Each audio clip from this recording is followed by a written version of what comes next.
বাংলাদেশ খেলাফত যুব মজলিস কেন্দ্র ঘোষিত সারা বাংলার প্রতিটি জেলায় জেলায় দাওয়াতি মিছিল করার সিদ্ধান্ত অনুযায়ী বাংলাদেশ খেলাফত যুব মজলিস ফরিদপুর জেলা শাখা কর্তৃক আয়োজিত আজকের এই দাওয়াতি মিছিল থেকে গোটা বিশ্বের মানব জাতিকে বলতে চাই, আমাদের লক্ষ্য, আমাদের উদ্দেশ্য একটাই, তা হলো আল্লাহর জমিনে খেলাফত প্রতিষ্ঠা করা। প্রশ্ন আসতে পারে, সমাজে পৃথিবীতে রাজতন্ত্র রয়েছে, গণতন্ত্র রয়েছে, একতন্ত্র রয়েছে, তারপরে আবার খেলাফত প্রতিষ্ঠার দরকার কি?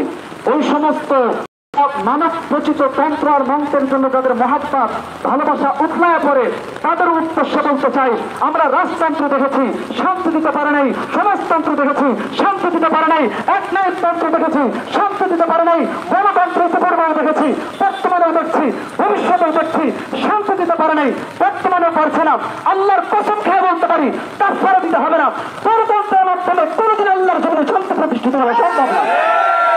আল্লাহর জমিনে শান্তি প্রতিষ্ঠিত করার একমাত্র, শুধুমাত্র, কেবলমাত্র মাধ্যম হলো খেলাফত প্রতিষ্ঠা করা। সম্মানিত উপস্থিতি, যতদিন পর্যন্ত এই খেলাফত প্রতিষ্ঠা না হবে, এই খেলাফত ব্যবস্থা আল্লাহর জমিনে প্রতিষ্ঠিত না হবে, ততদিন পর্যন্ত আমাদের সংগ্রাম চলবেই চলবে, চলবেই চলবে ইনশাআল্লাহ। পরিশেষে বলতে চাই, গণতন্ত্রের বিরোধিতা কোনো মুসলমান করতে পারে না। গণতন্ত্রের বিরোধিতা করতে পারে যারা চোরার চুন্নি, কারণ খেলাফতের বিরোধিতা করতে পারে তারাই যারা চোর আর চুন্নি, কারণ খেলাফত প্রতিষ্ঠিত হলে চোর আর চুন্নিদের হাত কাটা যাবে। খেলাফতের বিরোধিতা করতে পারে যারা ব্যভিচারী, যারা পতিতালয়ের নারী, তারাই খেলাফতের বিরোধিতা করতে পারে, কারণ খেলাফত প্রতিষ্ঠিত হলে এই সমস্ত ব্যভিচারীদেরকে তাদেরকে পাথর নিক্ষেপ করে মারা হবে। চোর আর চুন্নি যারা, তাদেরকে হাত কাটা হবে। খেলাফত প্রতিষ্ঠার বিরোধিতা করতে পারে তারা যারা ক্ষমতায় থাকতে গিয়ে মানুষ হত্যা করে, যারা ক্ষমতার চেয়ার দখল করার প্রয়োজনে যারা মানুষ হত্যা করে, তারাই একমাত্র খেলাফতের বিরোধিতা করতে পারে।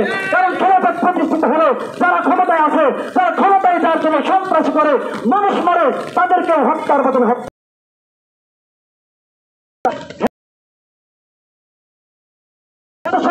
এই সমস্ত